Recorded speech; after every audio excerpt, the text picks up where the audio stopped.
1 2 3 4 5 6. ఇదేమో నేను ఒకరికి ఇవ్వాల్సింది -1 -2. మైనస్ అంటే నేను ఇవ్వాల్సింది, రైట్, నేను ఇవ్వాల్సింది. I hope it is clear. సపోజ్గా నేను ఒక అతని దగ్గర 7 రూపాయలు తీసుకున్నాను, అతనికి నేను 2 రూపాయలు తిరిగిచ్చాను. ఒక దగ్గర నేను 7 రూపాయలు తీసుకున్నాను, 2 తిరిగిచ్చాను.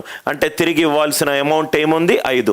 ఇది మీకు అర్థమవుతే 2 - 7, 3 - 4, 4 - 2 ఇవన్నీ చక్కగా అర్థమవుతాయి. 4 రూపాయలు అతని దగ్గర నేను తీసుకున్నాను, 2 అతనికి తిరిగి ఇచ్చాను, మిగతాది ఇవ్వాల్సిన అమౌంట్ ఎంత? 2. అట్లా మీరు మైనస్లు ప్లస్లు, రైట్, -1 -2 -3. ఇప్పుడు మనము 2 క్యారెక్టర్లు తీసుకున్నాము, 3వ క్యారెక్టర్ తీసుకుందాం. ఇతను ఒక వ్యాపారి, రైట్. ఈ వ్యాపారి ఏం చేస్తున్నాడు? సపోజ్గా రైస్ అమ్ముతున్నాడు. కొన్ని కేజీల రైస్లు అతని దగ్గర ఉన్నాయి, ఇది వ్యాపారి. ఇతని దగ్గర కొన్ని కేజీల రైస్, ఇదొక కేజీ అనుకోండి, ఇదొక కేజీ అనుకోండి.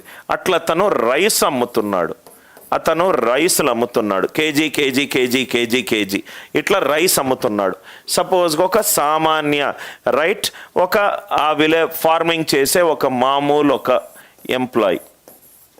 ఇతను రోజు కష్టపడుతున్నాడు, కష్టపడి ఒకరి దగ్గర పని చేసి కొంత డబ్బు సంపాదించాడు ఆ రోజు.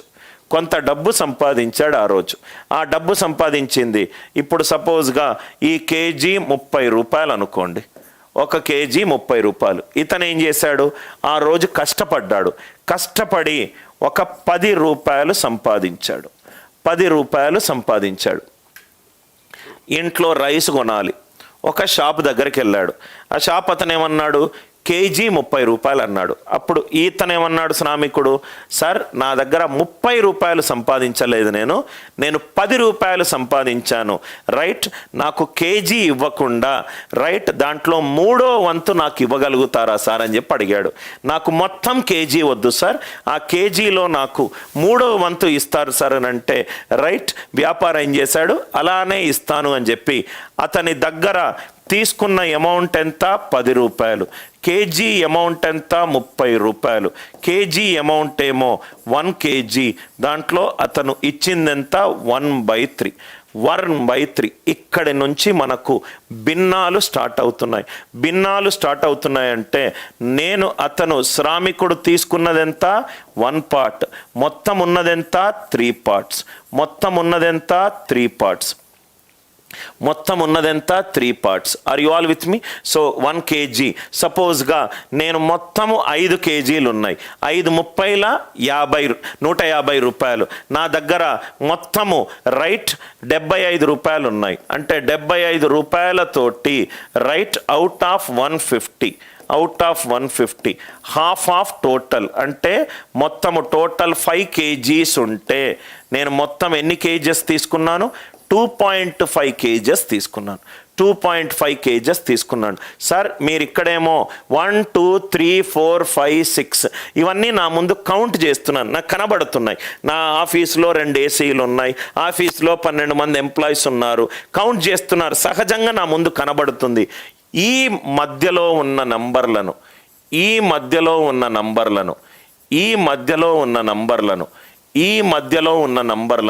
ఏమన్నాను సార్? నేను ఫ్రాక్షన్స్ అని అన్నాను. ఈ మధ్యలో ఉన్న నంబర్లను నేనేమన్నాను? ఫ్రాక్షన్, భిన్నాలు, ఫ్రాక్షన్స్. ఇంతవరకు క్లియరా సార్? సార్, మరి ఫ్రాక్షన్లో మనకు 2 టైప్స్ ఉన్నాయి కదా సార్? 2 టైప్స్ ఉన్నాయి. ఫ్రాక్షన్కి ఏముంటుంది? పైన న్యూమరేటర్ ఉంటుంది, కింద డినామినేటర్ ఉంటుంది. ఫ్రాక్షన్కి పైన న్యూమరేటర్ ఉంటుంది, కింద డినామినేటర్ ఉంటుంది. ఇక్కడ చూడండి సార్, నేను 2 కేజీలు తీసుకున్నాను. అవుట్ ఆఫ్ ఎన్ని కేజీలు తీసుకున్నాను? 5 కేజెస్. అవుట్ ఆఫ్ ఎన్ని కేజెస్ తీసుకున్నాను? 5 కేజెస్ తీసుకున్నాను. సో ఇక్కడ మనకు 2 భాగాలుగా రావచ్చు. ఒకటేమో న్యూమరేటర్ లెస్ దాన్ డినామినేటర్ కావచ్చు, ఇంకోటేమో న్యూమరేటర్ గ్రేటర్ దాన్ డినామినేటర్ కావచ్చు. ఒకటేమో న్యూమరేటర్ లెస్ దాన్ డినామినేటర్, ఇంకోటేమో numerator greater than denominator. Numerator less than denominator అంటే 2/5 మొత్తం 5 కేజీలలో ఆ శ్రామికుడికి కావాల్సింది 2 కేజీలు. ఆ శ్రామికుడికి కావాల్సింది 2 కేజీలు. న్యూమరేటర్ గ్రేటర్ దాన్ డినామినేటర్ అంటే 7/3 అంటే 2 + 1/3. 2 + 1/3. దీని అర్థం ఏంటంటే నాకు ఇది కావాలి, నాకు ఇది కావాలి. కేజీ 30 రూపాయలు ఉన్నదనుకోండి, నా దగ్గర 75 రూపాయలు ఉన్నాయి. నా దగ్గర 75 రూపాయలు ఉన్నాయి. 30 రూపాయలు, 30 రూపాయలు, 30 రూపాయలు, మొత్తం 90 రూపాయలు. నా దగ్గర 75 రూపాయలు ఉన్నాయి. అంటే ఇది మొత్తము వస్తుంది, ఇది మొత్తము వస్తుంది, దీంట్లో సగం వస్తుంది, దీంట్లో సగం వస్తుంది. ఇది మొత్తం వచ్చింది, ఇది మొత్తం వచ్చింది, దీంట్లో ఒక భాగం వచ్చింది, దీంట్లో ఒక భాగం వచ్చింది. 7/3 అంటే 2 + 1/3 అంటే ఇది తీసుకున్నాను, ఇది తీసుకున్నాను, దీంట్లో 1/3 పార్ట్ తీసుకున్నాను. నేను తీసుకున్న ఎగ్జాంపుల్ని మీరు డే టు డే లైఫ్లో మీరు ఆలోచిస్తే మీకు ఫ్రాక్షన్స్ అంటే ఏంటి అర్థమవుతుంది. ఒక పార్ట్లో ఒక భాగాన్ని తీసుకున్నాను. Numerator less than denominator, numerator greater than denominator, numerator greater than denominator. అర్థమైంది కదా సార్ ఫ్రాక్షన్స్. సో నాకు బస్తా 5 కేజీలు, 10 కేజీలు, ధాన్యాలు 20 కేజీలు, పప్పులు 100 కేజీలు, రైస్ 10 కేజీలు, చికెన్ 2 కేజీలు. రైట్, ఇది నాకు కళ్ళ ముందు కనబడుతుంది, కళ్ళ ముందు కనబడుతుంది. సో ఎనీ ఫ్రాక్షన్, ఎనీ భిన్నాలు P/Q ఫామ్లో ఉంటాయి. సో నాకు కనబడుతుంది అంటే P అండ్ Q ఏమవుతుంది? ఇంటీజర్స్ అవుతున్నాయి. Q ఎప్పుడూ కూడా నాకు 0 కాకూడదు. దీన్ని మనం ఏమంటాము? రేషనల్ నంబర్ అని అంటాం. రేషనల్ నంబర్ని తెలుగులో చెప్పండి సార్. రేషనల్ నంబర్, దీన్ని మనం ఏమంటాము? రేషనల్ నంబర్ అని అంటాం. ఇక్కడి నుంచి మన టాపిక్ స్టార్ట్ అవుతుంది. రేషనల్ నంబర్ అని అంటాం. P/Qని రేషనల్ నంబర్ అని అంటాము. P and Q are integers. P and Q are integers. Rational number అంటే మీకు మైండ్లో కళ్ళు మూసుకొని ఆలోచిస్తే, నాకు సపోజ్గా ఒక ఫుల్ లీటర్ స్ప్రైట్ ఉంది, నాకు ఓన్లీ 250 ml కావాలి. దాంట్లో 1000 ml ఉన్న స్ప్రైట్లో నాకు 250 ml కావాలి. 4 ఫ్రెండ్స్ కలిసి మేము ఎంజాయ్ చేసుకుంటున్నాము. నాకు ఏం కావాలి? రైట్, 2 ఫుల్ లీటర్స్ కావాలి, ప్లస్ ఒకటి 250 ml కావాలి.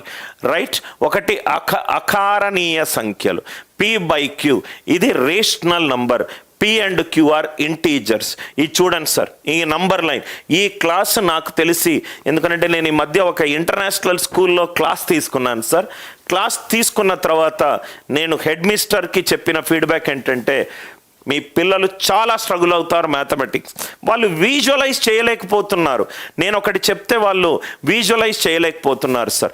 ఇది 1 2 3 అంటే ఈ రెండిటి మధ్య ఉన్న నంబర్లు, ఈ రెండిటి మధ్య ఉన్న నంబర్లు, ఈ రెండిటి మధ్య ఉన్న నంబర్లు, ఈ రెండిటి మధ్య ఉన్న నంబర్లు, ఈ రెండిటి మధ్య ఉన్న నంబర్లు, రెండిటి మధ్య మనం ఇవ్వాల్సింది.